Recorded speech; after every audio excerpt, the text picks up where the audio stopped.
Hello everyone, welcome to you all study for math. तो चलिए कुछ ज्ञान बांटना शुरू करते हैं। आज हम स्टार्ट करेंगे एक्सरसाइज 10.1। क्वेश्चन नंबर फर्स्ट है आपका, represent graphically a displacement of 40 kilometre 30 degree east of waste.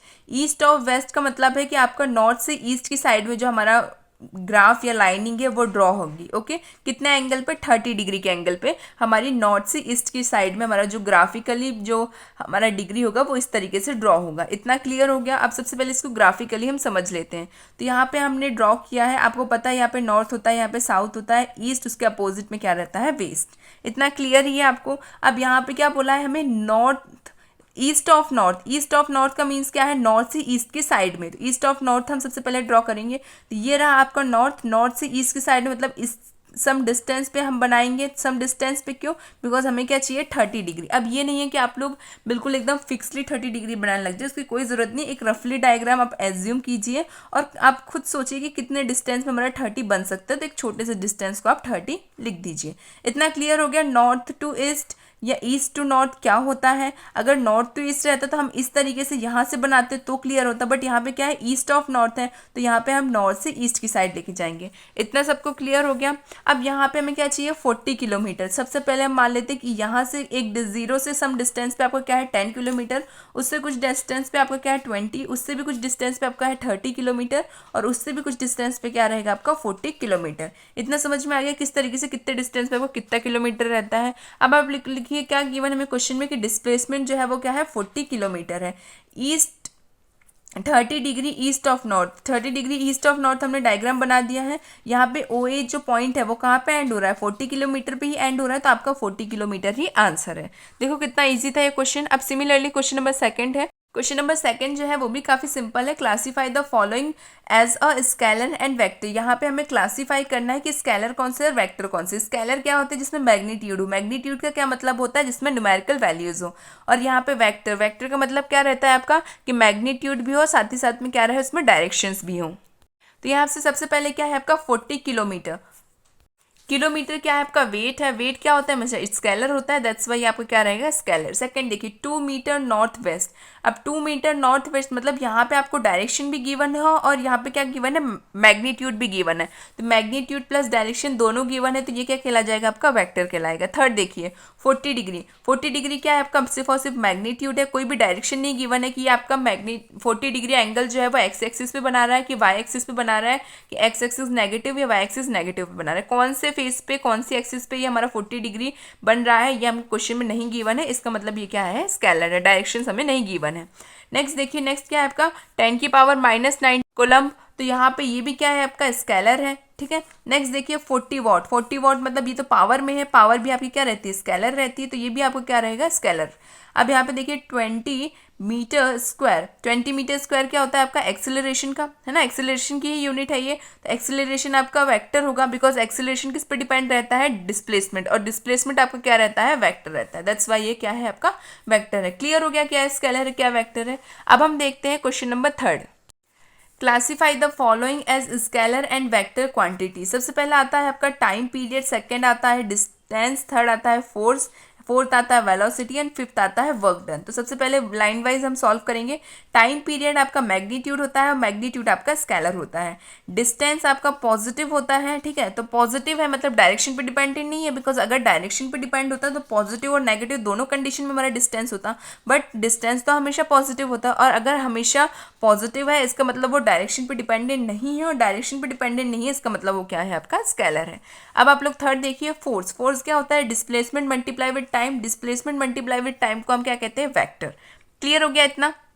Because displacement क्या होती है? आपकी वेक्टर क्वांटिटी होती है।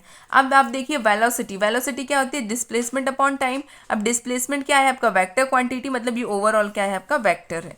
अब देखिए next work done. Work done क्या है आपका? स्केलर, बिकॉज वर्क में डायरेक्शन की जरूरत नहीं पड़ती है कि आपको सिर्फ एक ही डायरेक्शन में जाके वर्क करना है, वर्क तो कहीं भी हो सकता है, तो इसलिए ये क्या है? स्केलर। क्वेश्चन नंबर 4 देखिए, in a figure identify the following vectors को initial, equal and collinear but not equal. अब आपको मैंने क्वेश्चन के मतलब इंट्रोडक्शन के स्टार्टिंग में ही बता दिया था कि को इनिशियल क्या होता है, इक्वल वेक्टर क्या होता है और कोलिनियर वेक्टर क्या होता है। तो उसी हिसाब से मेरे क्वेश्चन सॉल्व होंगे। आपका को इनिशियल क्या होता है, जो किसी एक पॉइंट से दो वेक्टर्स आपके सेपरेट हो रहे हो, या दो वेक्टर्स किसी एक पॉइंट से बाहर निकलते हैं, तो उसको हम कहते हैं को इनिशियल। इक्वल होता है जब वेक्टर ए और वेक्टर वी जो है वह आपस में इक्वल हो, डिस्टेंस एंड मैग्नीट्यूड सेम होने पे। एंड कोलिनियर क्या होता है, पैरेलल होना चाहिए। कोलिनियर में आपका डिस्प्लेसमेंट से डिपेंडेंट नहीं, डायरेक्शन से डिपेंड नहीं करता है कोलिनियर। इसमें कोलिनियर का डायरेक्ट बस ये मीनिंग है वो पैरेलल होने चाहिए। बट यहाँ पे कोलिनियर के साथ में नॉट इक्वल भी गिवन है, मतलब ऐसा हमें वेक्टर देखना पड़ेगा जो कोलिनियर भी हो और एक दूसरे के इक्वल भी ना हो। तो फर्स्ट देखिए को इनिशियल, जिसके स्टार्टिंग पॉइंट सेम हो, जिसके स्टार्टिंग पॉइंट सेम होते हैं उसी को हम क्या कहते हैं, को इनिशियल कहते हैं। मैंने हिंदी में इसलिए लिखा है ताकि आप लोग को याद रह सके ये चीज़ें। तो यहाँ पे किसी भी स्टार्टिंग पॉइंट से जो निकलने वाले हैं वो कौन से पॉइंट है, देखिए आपका यहाँ पे कौन से ऐसे पॉइंट है जो एक ही से निकल रहे हैं। यहाँ पे आप लोग देखिए ए वेक्टर जो है वो एक पॉइंट से निकल रहा है, उसी पॉइंट से हमारा डी वेक्टर निकल रहा है। बाकी अगर हम लोग देखें तो ये आपका बी वेक्टर जो है वो पॉइंट इस पॉइंट से निकल रहा है, बट उसका सेकंड वाला जो पॉइंट है वो सेम से नहीं निकल रहा है। अगर इसकी जगह पे इस तरीके से पॉइंट होता तो हम क्या देते ए और बी वेक्टर, बट यहाँ पे ए और डी वेक्टर जो है वो सेम पॉइंट से निकल रहे हैं, उसको हम क्या बोलेंगे, A and B vector, sorry A and D vector are coinitial vector. Clear हो गया को इनिशियल का। अब हम देखते हैं इक्वल वेक्टर के लिए। इक्वल वेक्टर के लिए डायग्राम देखिए सबसे पहले। इक्वल वेक्टर आपके क्या होते हैं, जिसमें डायरेक्शन और मैग्नीट्यूड सेम होते हैं, राइट। जिसमें डायरेक्शन और मैग्नीट्यूड सेम होते हैं उसी को हम क्या कहते हैं, इक्वल वेक्टर कहते हैं। तो यहाँ पे आप डायग्राम में देखिए, क्या ए और सी जो है वो सेम डायरेक्शन पे है और सेम मैग्नीट्यूड पे।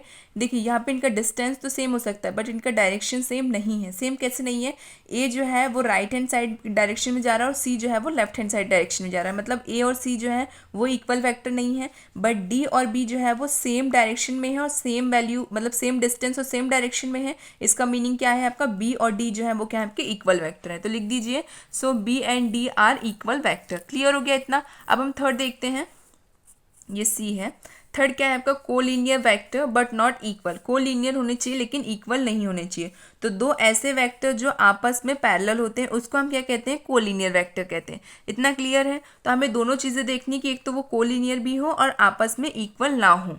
तो देखिए इक्वल क्या है, बी और डी है, राइट। बी और डी इक्वल है, इसका मतलब ये तो आपके कोलिनियर कंडीशन को नहीं वेरीफाई करेंगे, बिकॉज यहाँ पे क्या लिखा हुआ है, नॉट इक्वल। अगर हम लोग बी और डी को बोले तो हाँ ये कोलिनियर है बिकॉज ये आपस में पैरेलल है। बट यहाँ पे कोलिनियर के साथ एक और कंडीशन क्या है कि वो इक्वल नहीं होने चाहिए, और यहाँ पे बी और डी जो है वो इक्वल है। तो बी और डी को हटाएंगे तो हमारे पास क्या बच रहा है, ए और सी ही बच रहा है। इसका मतलब ए और सी जो है एक तो ये पैरेलल भी है और इनके जो डायरेक्शन है वो भी अपोजिट है, इक्वल नहीं है। एक राइट हैंड साइड डायरेक्शन है, एक लेफ्ट हैंड साइड डायरेक्शन है। तो इसका मतलब ये दोनों आपस में इक्वल भी नहीं है और ये पैरेलल भी कंडीशन को वेरीफाई कर रहे हैं। तो यही आपके क्या होंगे, collinear vector but not equal. तो लिख दीजिए, A and C are parallel collinear, A and C are parallel so it is collinear. यहाँ पे आप लोग लिखिए, so it is collinear. A and C are parallel so it is a collinear. इतना clear हो गया। और यहाँ पे सेकेंडली लिखिए कि A and C are not equal. यहाँ तक क्लियर हो गया। अब हम देखते हैं question number 5। Answer the following question as true and false. यहाँ पे आपको बताना है कि कौन से जो डेफिनेशन है वो ट्रू है और कौन सी डेफिनेशन जो है वो फॉल्स है, मतलब एक सही होगी और एक गलत होगी। तो कौन सी सही है और कौन सी गलत है वो हमको बताना है। देखिए क्वेश्चन नंबर 5 समझने के लिए आपको इंट्रोडक्शन का कॉन्सेप्ट क्लियर होना बहुत ज़रूरी है, बिकॉज उसी के अकॉर्डिंग आप लोग क्वेश्चन को सॉल्व कर पाएंगे। तो आप लोग प्लीज़ पहले इंट्रोडक्शन वीडियो देखिएगा इस चैप्टर की, उसके बाद ही यहाँ पे क्वेश्चन को समझ पाएंगे आप, बिकॉज इसके लिए कॉन्सेप्ट क्लियर होना बहुत ज़रूरी है। सबसे फर्स्ट क्या है, A vector and minus A vector are collinear. Collinear का मीन्स होता है पैरेलल होने चाहिए। तो देखिए ए वेक्टर हम मान लेते हैं कि राइट डायरेक्शन में जा रहा है और बी माइनस ए वेक्टर जो है वो उसके अपोजिट डायरेक्शन में जा रहा है। कोलिनियर कभी भी डायरेक्शन से मैटर नहीं करता है। इसका मतलब ये पैरेलल कंडीशन को वेरीफाई कर रहा है और डायरेक्शन पे वो कोलिनियर वैसे भी मैटर नहीं करता है। इसका मतलब ये कंडीशन जो है वो बिल्कुल ट्रू है। तो yes it is true. Okay, अब नेक्स्ट देखिए, two collinear vector are always equal in magnitude. अब ऐसा नहीं है कि दो कोलिनियर वेक्टर्स जो है वो हमेशा इक्वल हो मैग्नीट्यूड में। अब ऐसा क्यों नहीं होता है, बिकॉज कोलिनियर जो है वो हमेशा सिर्फ और सिर्फ पैरेलल कंडीशन पे वेरीफाई होता है कि कोई भी अपोजिट डायरेक्शंस में हमारे वेक्टर होंगे तो वो हमेशा पैरेलल होंगे, और पैरेलल होंगे तो वो कोलिनियर होंगे। उसमें मैग्नीट्यूड और डायरेक्शन डिपेंड नहीं करते हैं। मैंने क्वेश्चन की स्टार्टिंग में ही इसकी क्लियरली डेफिनेशन आप लोग को समझा दी है। तो देखिए, हम एज्यूम कर लेते हैं कि एक वेक्टर ए है जो 5 सेंटीमीटर है, दूसरा वेक्टर बी है जो 10 सेंटीमीटर है। तो यहाँ पे आपका सेम डायरेक्शन पे हो चाहे अपोजिट डायरेक्शन पे हो, या तो भी कोई मैटर नहीं होता, बिकॉज मैग्नीट्यूड और डायरेक्शन दोनों पे हमारा कोलिनियर डिपेंड नहीं होता। इसलिए चाहे डिस्टेंस कम हो चाहे ज़्यादा हो, बस पैरेलल कंडीशन को वेरीफाई करना चाहिए। डिस्टेंस और यहाँ पे मैग्नीट्यूड पे कोलिनियर डिपेंड नहीं होता है। बट यहाँ पे कहा है कि वो जो है ऑलवेज इक्वल इन मैग्नीट्यूड, तो वो हमेशा मैग्नीट्यूड में इक्वल होना चाहिए, तभी वो कोलिनियर कहलाएगा, ऐसा इसका मीनिंग है। तो यहाँ पे ऐसे कोई कंडीशन नहीं होती, तो इट्स फॉल्स। अब नेक्स्ट देखिए, two vectors having same magnitude are collinear. ऐसे वेक्टर जिनके मैग्नीट्यूड जो है वो क्या होने चाहिए, सेम होने चाहिए। यहाँ पे भी वही लिखा गया था कि two collinear vector are always equal. यहाँ पे लिखा हुआ है कि दो कोलिनियर वेक्टर्स जो है वो हमेशा मैग्नीट्यूड में इक्वल होते हैं। और यहाँ पे गिवन है कि two vectors having same magnitude are collinear. ऐसे वेक्टर जिनका मैग्नीट्यूड सेम होगा तो वो हमेशा आपके कोलिनियर होंगे। ऐसा कुछ भी नहीं है। हाँ, अगर मैग्नीट्यूड से आपका कोलिनियर बिल्कुल डिपेंड नहीं होता, वो कंडीशन पे डिपेंड करता है कि क्या वो पैरेलल है, तब जाके ही वो कोलिनियर होता है। तो यहाँ पे ये भी क्या है, फॉल्स, गलत है। अब नेक्स्ट देखिए, two collinear vectors having the same magnitude are equal. ऐसे कोलिनियर वेक्टर्स या फिर two collinear vectors having the same magnitude, जो कोलिनियर वेक्टर में मैग्नीट्यूड सेम होता है वो कोलिनियर हमेशा इक्वल होते हैं। ये कंडीशन भी गलत है, बिकॉज कोलिनियर तो ना तो डायरेक्शन पे डिपेंडेंट है ना तो वो मैग्नीट्यूड पे डिपेंडेंट है। वो बस अपनी कंडीशन में ये कहता है कि कोलिनियर सिर्फ और सिर्फ तब कहलाते हैं वेक्टर्स जब वो पैरेलल होते हैं। वो किसी भी डायरेक्शन में हो सकते हैं, किसी भी मैग्नीट्यूड में हो सकते हैं। उसमें आपका मैग्नीट्यूड सेम होना या मैग्नीट्यूड कोलिनियर होना या मैग्नीट्यूड इक्वल होना बिल्कुल भी मैटर नहीं करता है। इसलिए ये भी क्या होगा, फॉल्स होगा। क्लियर हो गया इतना? सो आपके एक्सरसाइज 10.1 में इतने ही क्वेश्चंस थे, फर्स्ट से लेके 5 तक की। आई होप ये एक्सरसाइज काफ़ी इजी लगी हो सबको, बिकॉज ये बहुत सिंपल है। अगर आप लोग का इंट्रोडक्शन का बेसिक क्लियर है तो आप लोग को ये एक्सरसाइज बहुत इजी लगी होगी। Thank you so much for watching my video. Keep watching, keep sharing. Thank you.